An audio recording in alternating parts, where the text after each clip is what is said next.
Cheaters of Reddit. Is the phrase, once a cheater, always a cheater, true for you?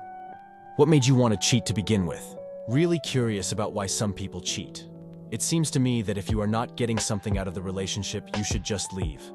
If it is to not hurt that person by leaving, you are still hurting them by cheating and betraying trust. Also, people who were in long-term relationships before. What made you cheat after so long? Maybe the love isn't there anymore, but don't you still respect that person? And if not, then why keep the relationship going? It wasn't for me. I've cheated a grand total of 1 time in my life.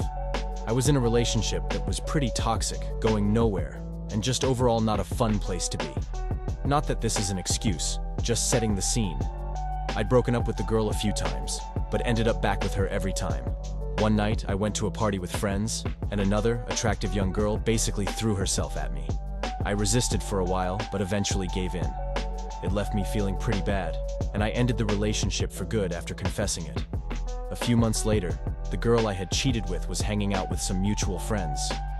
We started seeing more and more of each other, and eventually, we became an item. That was a little over 10 years ago. We're now married with 2 kids and couldn't be happier.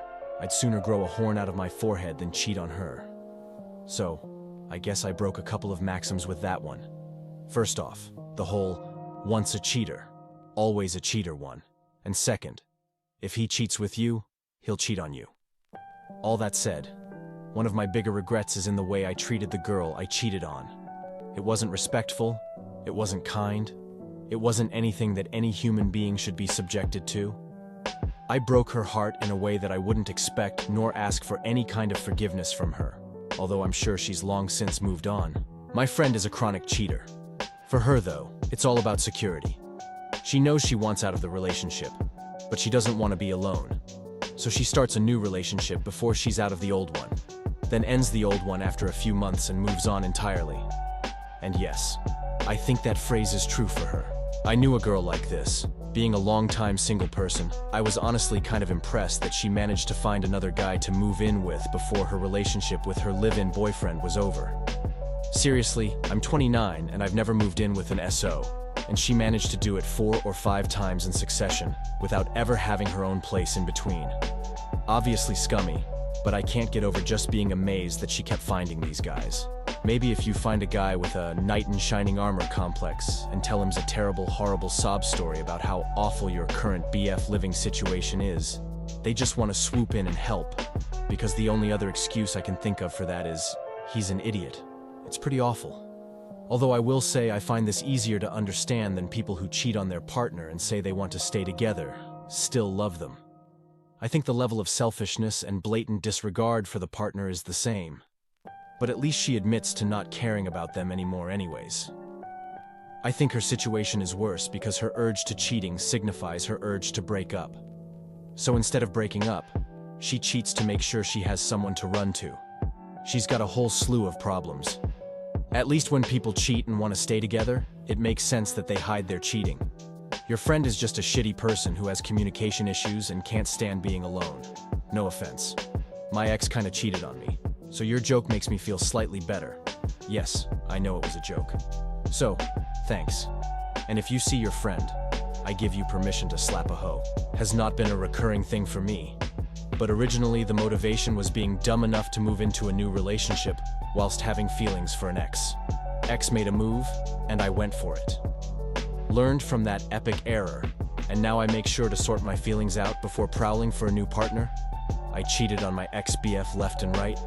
I had trust issues due to my first serious BF cheating on me.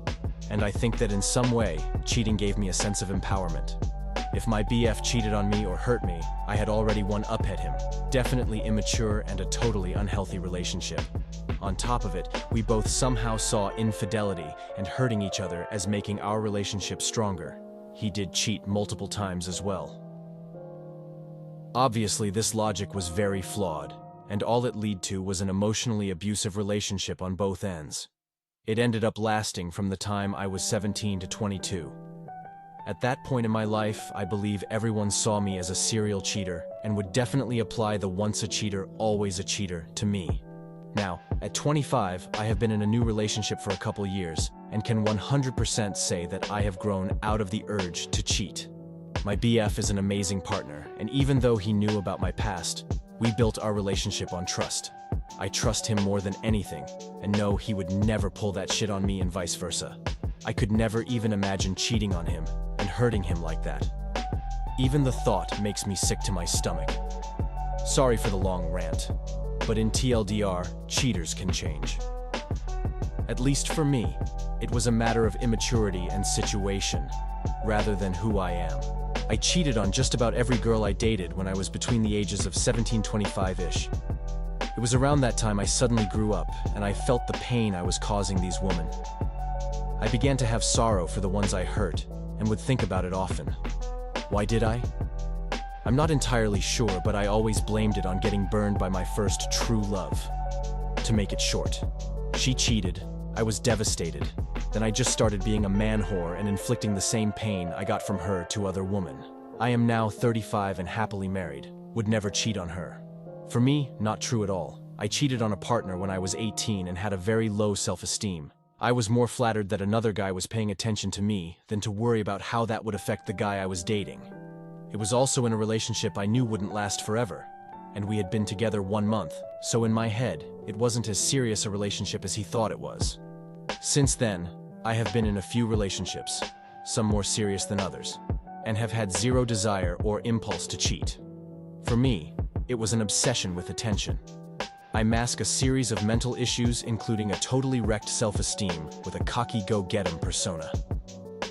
If a girl even hinted any kind of attraction toward me, I was all about it. I'm not big on physical cheating, but texts and pictures and faux romances, all the while my SOS would be in the next room or on the other line. I was selfish, and it became uncontrollable. Soon, one by one, they all got fed up with my bullshit, and eventually I had pushed every woman that had meant anything to me to the point of disgust.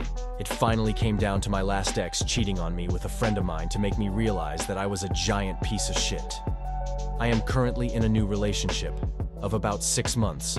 I try to believe that I have accomplished a serious and dramatic turnaround in my life, but there's always temptation and always people willing to enable an addiction. I don't know if once a cheater, always a cheater is true. Only time will tell for me. I learned my lesson in high school. I had a great girlfriend who was a junior and took a different lunch period. I spent my lunchtime with girls from my clique sitting in my lap and flirting shamelessly. She eventually found out and dumped me. None of the girls from my clique were interested in me afterwards. Now I am forever devoted to my woman without even a wandering eye, much less flirting. I had 2 affairs in my marriage. At the end, I ended things before she found out because I learned that I was not in love with her and never had been. I wasn't getting any kind of respect from her and never had been. She was controlling and emotionally abusive. Still, that wasn't any sort of excuse for my adultery. When I ended it, within a few weeks, I sought out a counselor to delve this exact topic. Why did I cheat? How could I, someone who valued personal morals, do this? I examined myself, a weak-willed emotional cripple who couldn't communicate and had no backbone. I let her walk all over me and allowed society to dictate the relationship.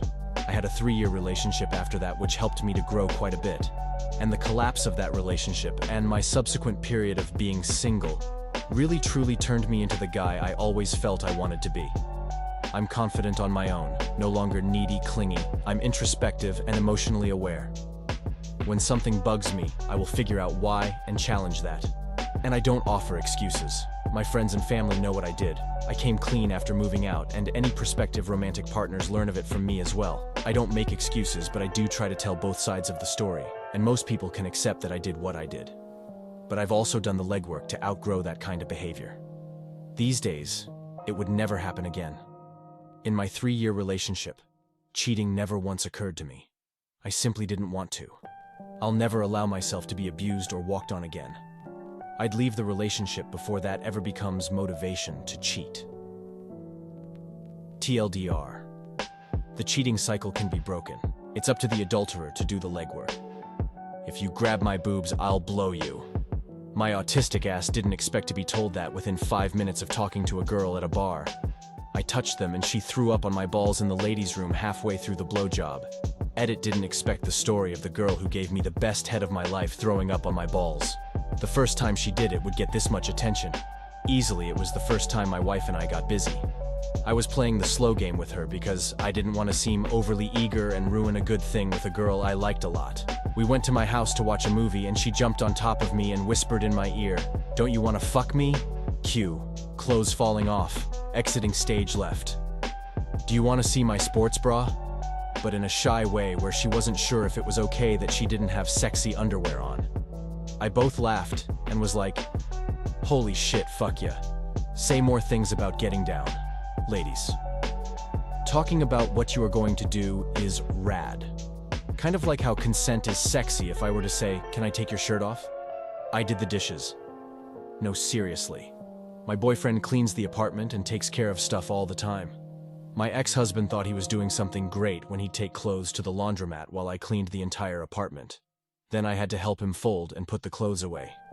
My boyfriend's sexiness level goes up every time I notice he's done something I don't have to do. User avatar level 1, Traumovation. 2 years ago. Not said, but I had just started a fling with a girl. She was going to go get something from out of the room and I was undressing to get in the shower. She reaches for the doorknob and I undress at the same time, completely naked. She looks at me and immediately stops, turns around and looks at me like I'm the sexiest person alive, and without saying a word, got down on her knees and starting blowing me. I had never felt so attractive in my whole life. My husband treated me to a sexy birthday weekend where it was all focused on me. After, I said it was like what I read in more adult romance books. He said, "You deserve to feel like you're in a romance novel in bed." Hot. Thank you for watching. If you enjoyed the video, hit like. If you would like to see more, feel free to subscribe.